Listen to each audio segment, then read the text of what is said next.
Good morning. My name is Joe Evans from Radiant Technologies. In this instructional video, I will describe the theory and operation of an analog memory using ferroelectric capacitors. The presentation will be divided into three parts. First is theory. Second is the architecture of the boards for the demonstration. And finally, the operation of the memory itself using a Radiant EDU. Much more complete descriptions of the theory for ferroelectric capacitors and their use as digital and analog memories can be found at Radiant's website, www.ferrodevices.com. The lower left-hand corner of the home page is an application notes link, and that page has lots of application notes for all kinds of applications, but the bottom of the page contains a variety of presentations that you may study at your leisure describing the theory of ferroelectric capacitors and their use as memories. Ferroelectric capacitors are known for their hysteresis. Here is a plot of a Radiant fabricated 2080 PZT ferroelectric capacitor that is 40,000 square microns and 1/4 of a micron thick, 2600 angstroms. Where a linear capacitor would just produce a 45-degree angle line on this plot of charge versus voltage, a ferroelectric capacitor has a wonderfully complex response, the so-called hysteresis loop.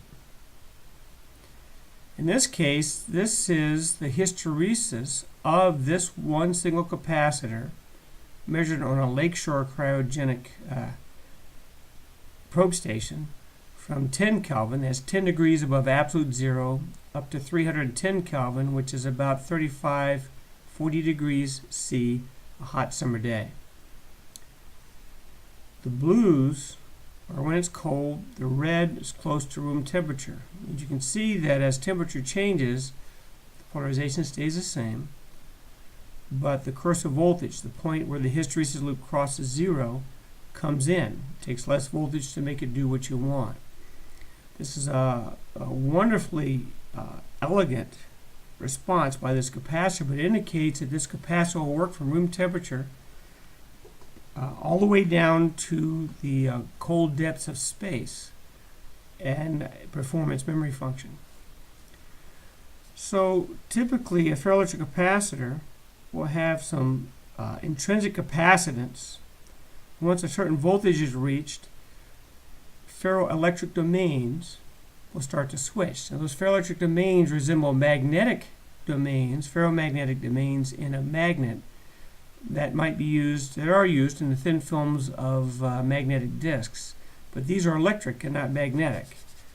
This steepness of the charge change with very small voltage is where those domains are switching direction, requiring a lot of charge to be absorbed by the capacitor.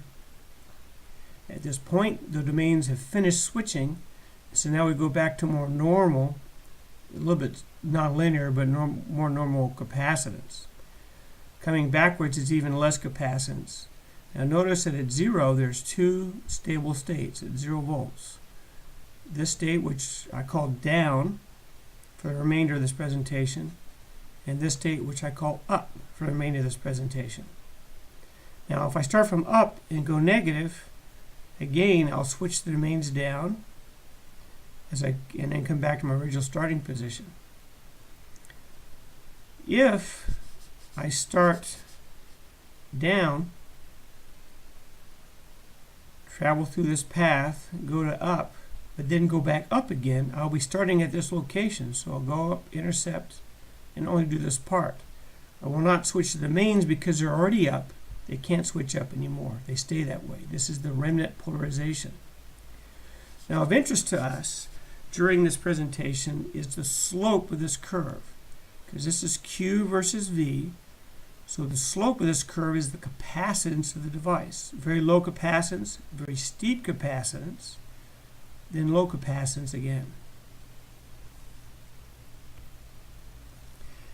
If I do a mathematical derivative of one of those plots on the previous page, capacitance is the change in charge over the change in voltage, I get this nice green plot right here. Very low capacitance at the beginning, but then domains begin to switch, reaching a peak. And then as the domain population is depleted, that still needs switching, the switching rate goes down, and then the capacitance gets real low. And of course the retrace is real low. Going the opposite direction, we switch the other way. And what's interesting is if I do a switch in this direction, come back to 0 and go back out again, I'm not going to get this peak because the domain's already switched. So I will come out, intercept here, and go back. This is the basis for memory in these devices, from FRAM to the analog memory we're going to show. The two tests I just talked about are called half loops. The red one here is a switching half loop. Started down, ended up with the switching going on. Here's the steep part of the curve. From this point, if I start back up again, I'll go on a path like this, which is represented by this blue trace. These are actual measurements of a ferroelectric capacitor. So the blue is a non-switching curve, the red is a switching curve. Now for analog memory, FRAM, for instance, digital memory, it only has this state or that state stored in the capacitor. In analog memory, we're going to stop part of the way up to achieve intermediate states. But we're not going to do it with voltage, we're going to do it with time. So let's create a model of a ferroelectric capacitor and see what it does as a real circuit component. So in this case, here's the green half loop, switching half loop derivative. I can model that with just two capacitors, cap 1 and cap 2. Cap 1 is active before the switch and after the switch. A much larger cap 2 is active during the switch. It doesn't exactly match the shape of the ferroelectric capacitor, but it allows us to simulate this in Excel and see what happens. So if I use a classic resistor capacitor linear capacitor combination here and look at the voltage at this point, I follow the classic equation we all learn in electrical engineering class, which is the capacitor charging equation. The time to fully charge a capacitor is dependent on the value of R and the value of C. If I have a small capacitor, in this case 100 picofarad, the simulation shows that I charge fairly quickly to 9 volts. If I do the same test on a 1 nanofarad capacitor, which is 10 times larger, it follows exactly the same curve, just stretched out in time by a factor of 10. So the resistor stayed the same, capacitance went up by 10, the curve just slows down, but otherwise the curve has the same shape. However, in a ferroelectric capacitor, we know that it's going to start out small, jump to big, then go back small again. So it should produce a step in our curve. Sure enough, here's our ferroelectric capacitor shown by the hysteresis loop over the capacitor. The blue is the non-switching. It's just a standard capacitor rise, linear capacitor rise. However, if I have the capacitor starting in the down condition, it's going to rise following the blue capacitor, the low capacitor value, but then when the switching starts, as shown here, here's my 100 picofarad, 1 nanofarad, 1 picofarad capacitance model.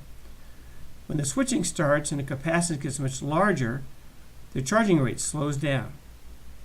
When the switching is completed, the charge demand by the capacitor goes down and it acts like a smaller capacitor and follows this path. So we end up with a step or crook in the curve. Non-switching, switching. Again, it follows this equation. I just put FE down here to show that the capacitor, how it acts depends upon its state.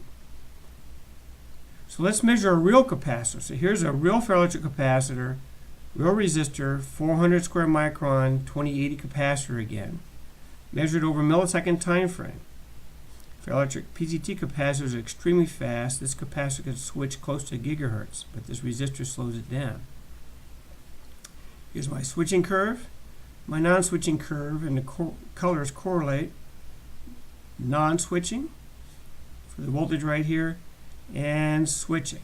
A beautiful step occurs in the switching curve. We call this the shelf voltage, and it's critical to how the analog memory works.